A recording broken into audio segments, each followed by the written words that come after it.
In this lesson, we're going to continue working with multiplication with variable expressions.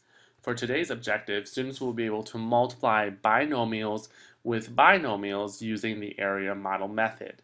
Binomials are very specific polynomials that just have two variable terms. So just like every other lesson, we want to go over some of the concepts that we need to use in order to be successful in this lesson. So what do we already know? We know how to write numbers in expanded notation. So given the number that you see, 7,894, how do we write that number in expanded notation? Well, expanded notation is just the idea of breaking each of the digits and finding their values, and those individual parts can sum up to our final standard form number. So if we find the place value of each of the digits, for example, the 7 is in the thousands place, which means that we have 7,000. The 8 is in the hundreds place, so we have 800. The 9 in the tens, 9 tens is 90. And 4 ones is 4. When we find the sum of each of these individual place values, we go back to the original standard form number. So what does this look like when we're expanding variable expressions? How do we do it? Let's take a look at an example. We know that polynomial expressions have different variable terms, and each of those variable terms have a degree based on the exponent, or 0 if it's constant. So given that we have 7x to the fourth minus 9x squared plus 25, it's less about breaking up into the value of each of these expressions. It's just more about how do we recognize each of the individual parts. What I mean by that is when I'm given this expression, I know that I have three individual parts to this polynomial. I have part number 1, which is the 7x to the fourth, part number 1. Part number 2 is the negative 9x squared, and part number 3 is positive 25. I need to know these individual parts because when I use it in the area model, I know exactly what to multiply piece by piece. We also need to break down and review over the tool that we're going to use to multiply, and that is the area model. So when looking and using the area model for multi-digit numbers, for example, 52 and 27, what is the product? Let's go ahead and set up our area model. We know the idea of area is that if you multiply the length and the width, we get the amount inside, the amount of space that it takes up. So if we were to take a rectangle with the size of 52 and 27, if we were to multiply those two dimensions, then we get the area of that rectangle.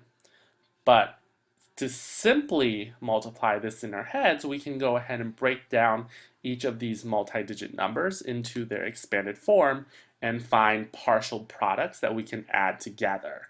So what does that look like? If you remember, we start off by expanding each of our factors. So 52 is 50 and 2.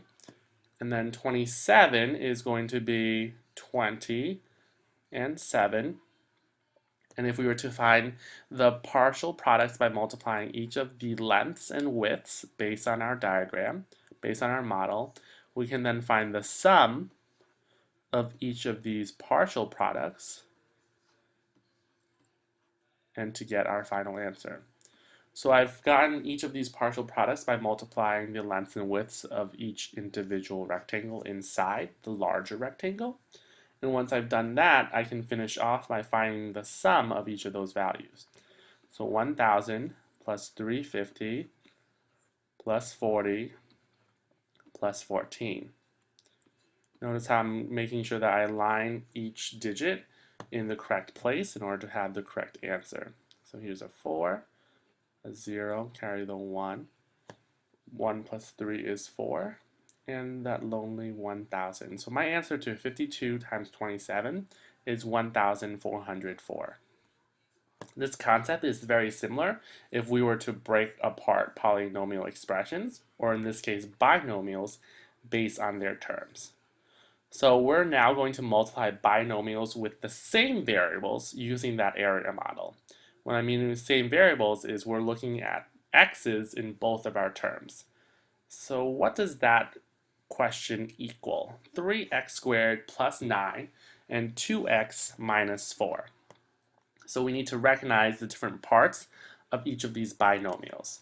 So I know that 3x squared is the first part of my first binomial, and the other part is a positive 9. And if I were to break my other binomial, I have the first part being 2x and the second part being negative 4. We already know how to multiply each of these terms. So 2x times 3x squared is 6 because 2 times 3, the two coefficients, equals 6. And then x to the first times x squared is x cubed because when we have the same base, we just add the exponents. 2x times positive 9 is going to give me a positive 18x. Negative 4 times 3x squared is going to give me negative 12x squared. And negative 4 times positive 9 is going to give me negative 36. Now I notice that none of these terms have the same variable base. So that means all I have to do is rewrite each of the partial products in one long sequence. And I have an answer in the form of a polynomial, which is 6x cubed minus 12x squared plus 18x minus 36. So that is multiplying binomials with the same variables. Let's go ahead and practice with this problem. We have 9x to the fourth minus 10 times 2x squared plus 4.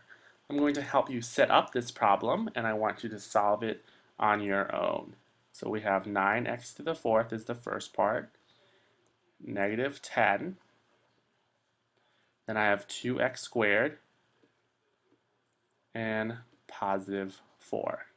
Now that we've set up each of these individual parts to the area model, we just have to multiply each of the terms together. Let's see what you come up with.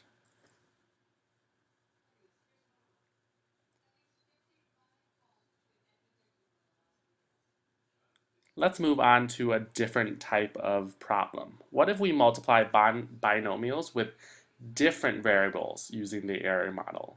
An example of that is, what if I have one type of variable in my expression in one binomial and a totally different variable in the second binomial? So in this case, I have an x and I have an a. So what's that going to look like when I set up that area model? So same process, we break up the terms, 2x cubed, and we have a positive 9.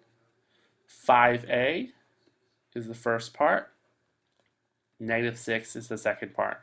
And then again, it's just a matter of multiplying each of the terms together. 5 times negative 2 is negative 10.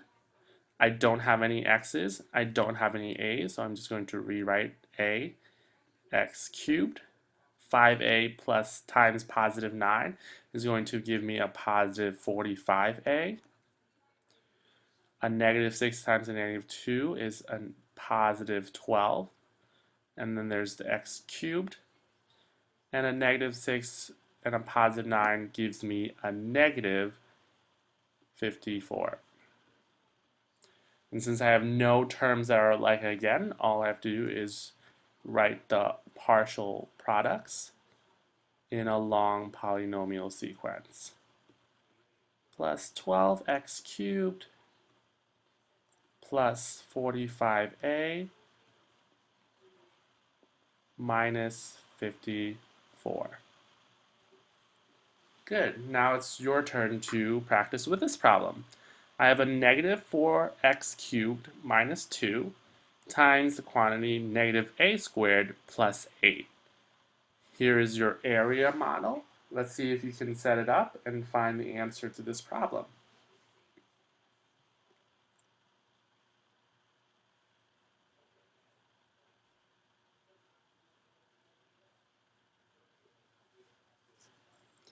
I have one last type of problem to share and practice with you. So let's go ahead and take a look at binomials with multiple variables in each binomial. We're going to use the same tool, but we're going to And the same process, but we're going to look at how do the variables interact with each other when we're multiplying.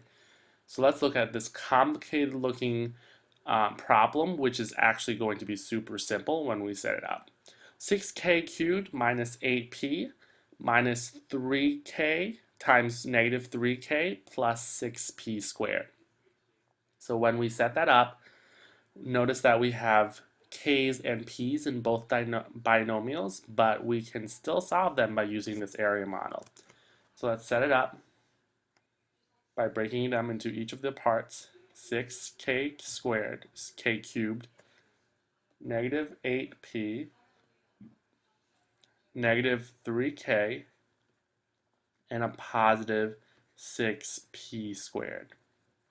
So then we multiply negative 18 k to the fourth, positive 24 kp, positive 36 k cubed p squared, and then a negative 48 p cubed.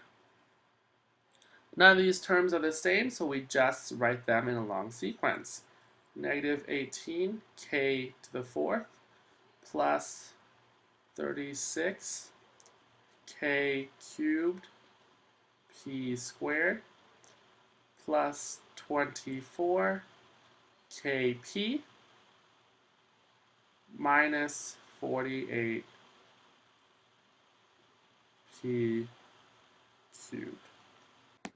Now it's your turn. Let's take a look at the problem that you're given. Negative 7x cubed plus 2ax times negative x squared minus 9a.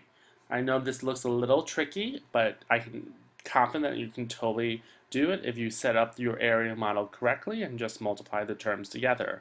Remember now, when you multiply terms together, if there are any like terms in your partial products, remember to combine them together.